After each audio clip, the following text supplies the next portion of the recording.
You, John Fitzgerald Kennedy, do solemnly swear I, John Fitzgerald Kennedy, do solemnly swear that you will faithfully execute the office of President of the United States that I will faithfully execute the office of President of the United States and will, to the best of your ability, and will, to the best of my ability, preserve, protect, and defend the Constitution of the United States. preserve, protect, and defend the Constitution of the United States. So help you God.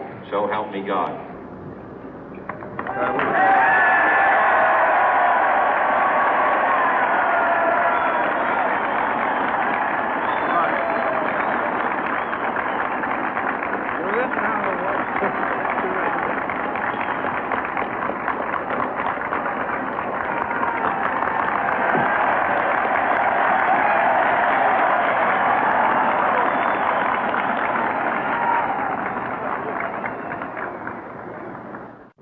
Vice President Johnson, Mr. Speaker, Mr. Chief Justice, President Eisenhower, Vice President Nixon, President Truman, Reverend clergy, fellow citizens. We observe today not a victory of party, but a celebration of freedom, symbolizing an end as well as a beginning, signifying renewal as well as change. For I have sworn before you and Almighty God the same solemn oath our forebears prescribed nearly a century and 3/4 ago. The world is very different now, for man holds in his mortal hands the power to abolish all forms of human poverty and all forms of human life.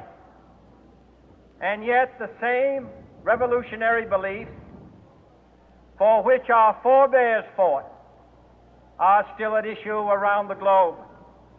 The belief that the rights of man come not from the generosity of the state, but from the hand of God. We dare not forget today that we are the heirs of that first revolution.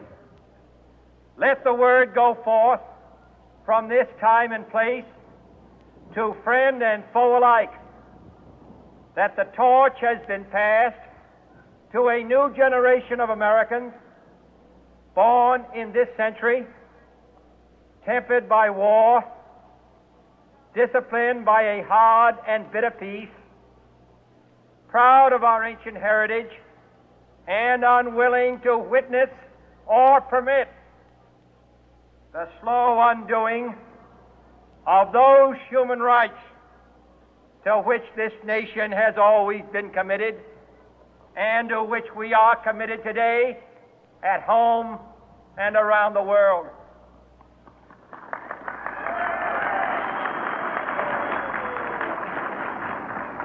Let every nation know, whether it wishes us well or ill, that we shall pay any price, bear any burden, meet any hardship, support any friend, oppose any foe to assure the survival and the success of liberty.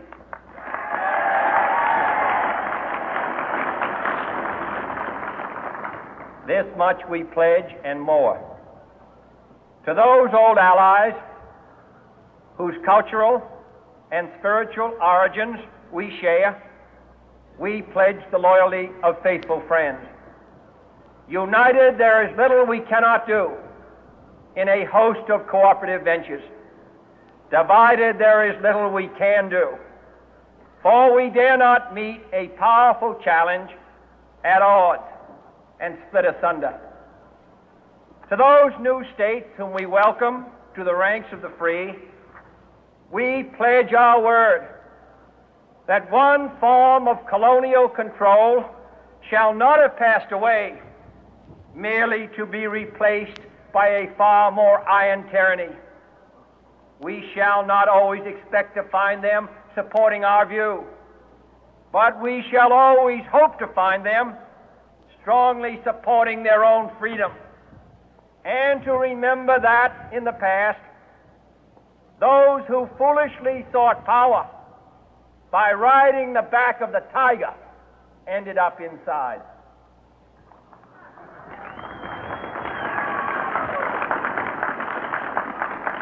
To those people in the huts and villages of half the globe struggling to break the bonds of mass misery, we pledge our best efforts to help them help themselves for whatever period is required, not because the communists may be doing it, not because we seek their votes, but because it is right. If a free society cannot help the many who are poor, it cannot save the few who are rich.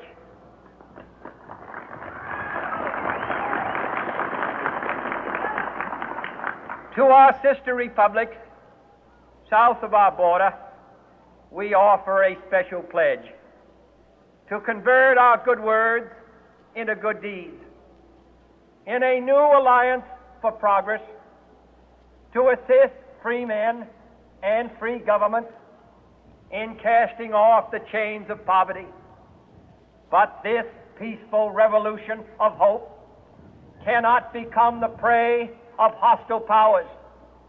Let all our neighbors know that we shall join with them to oppose aggression or subversion anywhere in the Americas. And let every other power know that this hemisphere intends to remain the master of its own house.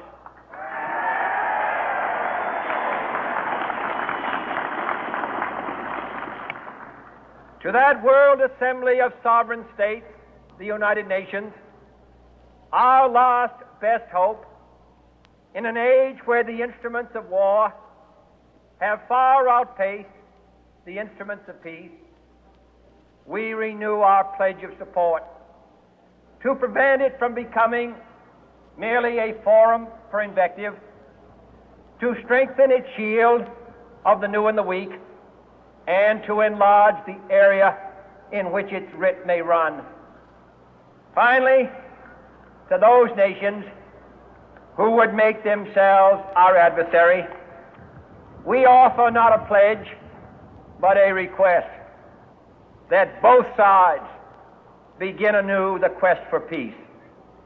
Before the dark powers of destruction, unleashed by science, engulf all humanity in planned or accidental self-destruction, we dare not tempt them with weakness, for only when our arms are sufficient beyond doubt can we be certain beyond doubt that they will never be employed. But neither can two great and powerful groups of nations take comfort from our present course, both sides overburdened by the cost of modern weapons, both rightly alarmed by the steady spread of the deadly atom, yet both racing to alter that uncertain balance of terror that stays the hand of mankind's final war. So let us begin anew, remembering on both sides that civility is not a sign of weakness, and sincerity is always subject to proof. Let us never negotiate out of fear, but let us never fear to negotiate.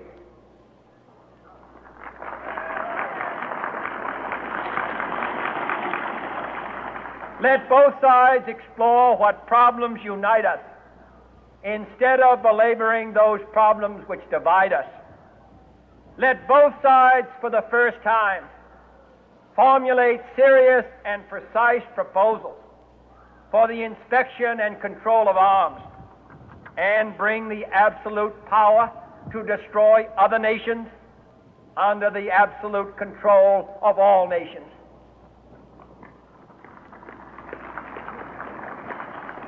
Let both sides seek to invoke the wonders of science instead of its terrors. Together, let us explore the stars, conquer the deserts, eradicate disease, tap the ocean depth, and encourage the arts and commerce. Let both sides unite to heed in all corners of the earth the command of Isaiah to undo the heavy burden and let the oppressed go free.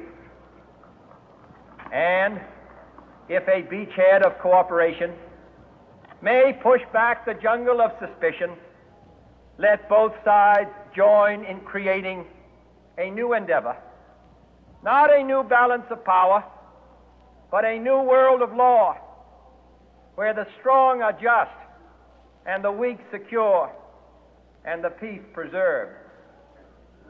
All this will not be finished in the first 100 days, nor will it be finished in the first 1,000 days, nor in the life of this administration, nor even perhaps in our lifetime on this planet. But let us begin.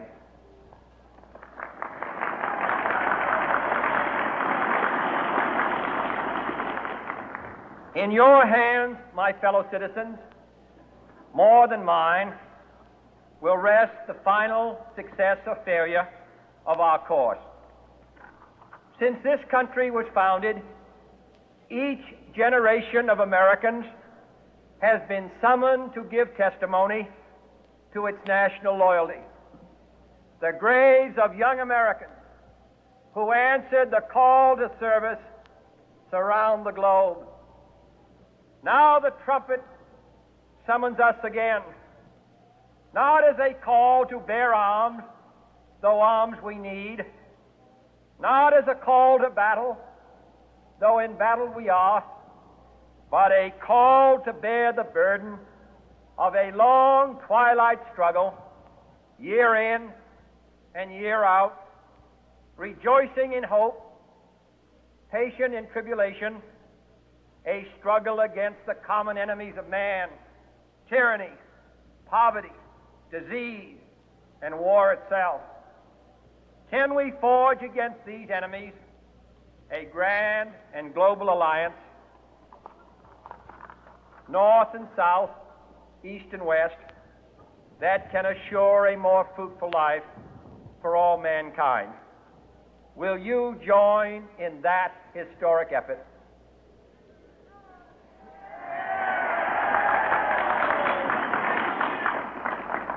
In the long history of the world, only a few generations have been granted the role of defending freedom in its hour of maximum danger. I do not shrink from this responsibility. I welcome it.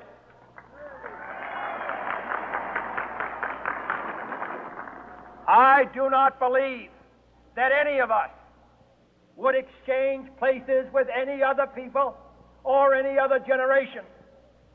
The energy, the faith, the devotion which we bring to this endeavor will light our country and all who serve it. And the glow from that fire can truly light the world. And so, my fellow Americans, ask not what your country can do for you, ask what you can do for your country.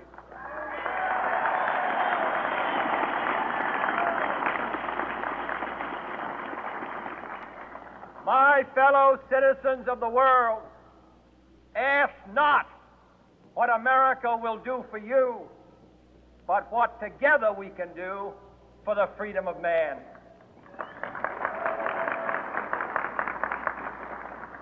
Finally, whether you are citizens of America or citizens of the world, ask of us here the same high standards of strength and sacrifice which we ask of you. With a good conscience, our only sure reward, with history the final judge of our deeds, let us go forth to lead the land we love, asking His blessing and His help, but knowing that here on earth God's work must truly be our own.